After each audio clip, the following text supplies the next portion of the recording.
Friends, आज हम चूरन बनाना सीखेंगे। ये चूरन मेरी नानी की रेसिपी है। उसके बाद मेरी मम्मी बनाया करती थी। ये इससे पेट की सब तकलीफ़ें दूर हो जाती है, जैसे कि डाइजेशन प्रॉब्लम, पेट दुखना, खाना हजम नहीं होना, हर चीज़ ये चूरन से ठीक होती है। उसके लिए हमें लेना है 50 ग्राम सौंफ, 50 ग्राम अजवाइन, 10 ग्राम शाह जीरा, बड़ी हरड़ 50 ग्राम, छोटी हरड़ 50 ग्राम और काला नमक स्वाद के अनुसार ये हम डालेंगे। सौंफ को ड्राई रोस्ट करना है, भून लेना है थोड़ा सा और ग्राइंड कर लेना है।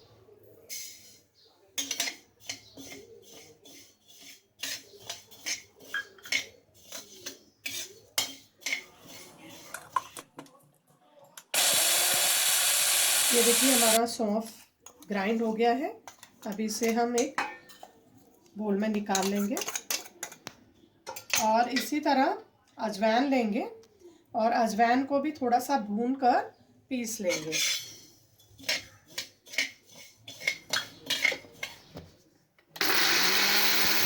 अब देखिए हमारा अजवाइन भी ग्राइंड हो गई है। इसे भी हम सौंफ में मिक्स कर लेंगे। शाह जीरा भी आपको थोड़ा सा भून लेना है। भूनने से क्या होता है कि अच्छे से ग्राइंड हो जाता है।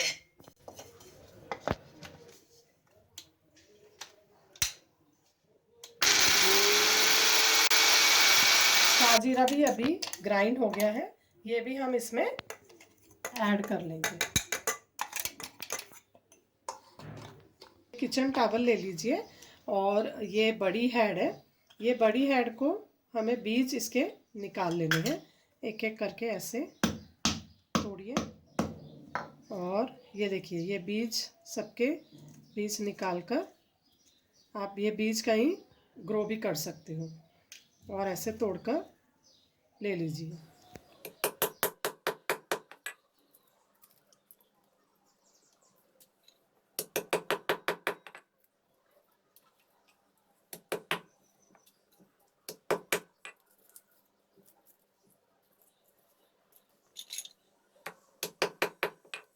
ये देखिए अभी बड़ी हेड के सारे बीज हमने निकाल दिए हैं। अभी इसको हम ग्राइंड कर लेंगे।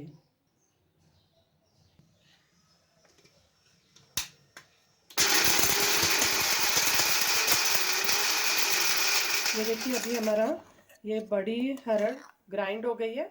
अभी इसे भी हम बाकी के मिक्सचर में डाल देंगे।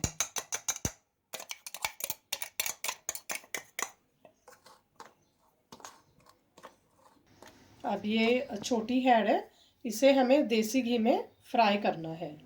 तो हम देसी घी लेंगे कढ़ाई में। देसी घी की रेसिपी भी मैंने डाली, आप देख सकते हो कि देसी घी घर में कैसे बनाना है।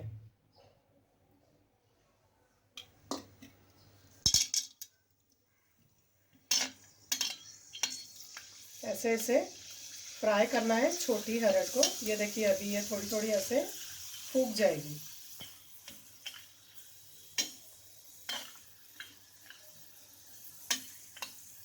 ऐसे आपको सारी फ्राई कर लेनी है और उसके बाद इसको ग्राइंड कर लेना है। ये देखिए अब फूक गई है, ऐसे फूक जाएगी थोड़ी थोड़ी।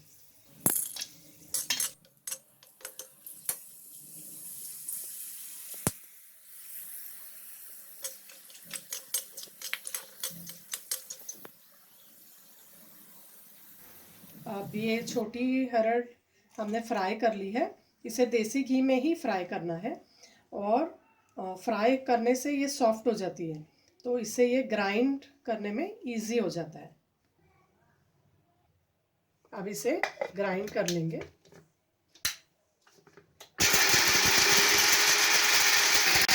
छोटी हरड़ भी ग्राइंड हो गई है। अभी हम इसको भी इसमें मिक्स कर लेंगे।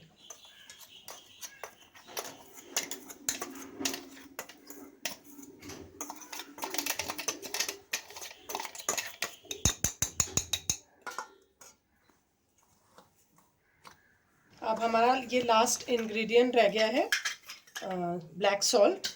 ये कम से कम 10 ग्राम्स जितना हम ले लेंगे और इसको ऐसे करके आपको तोड़ लेना है।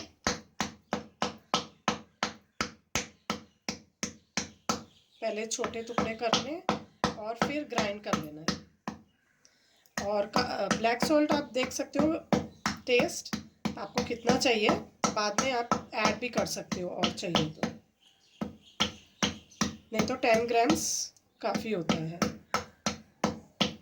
अब ये काला नमक छोटा टुकड़े करके ग्राइंड कर लीजिए। ये काला नमक ग्राइंड कर लिया। अभी इसको हम इसमें मिक्स कर लेंगे अच्छे से और फिर टेस्ट देखेंगे। अगर ये इतना सॉल्ट हमें ठीक लगता है तो ठीक है, नहीं तो आप थोड़ा सा और पीस कर डाल सकते हो सॉल्ट।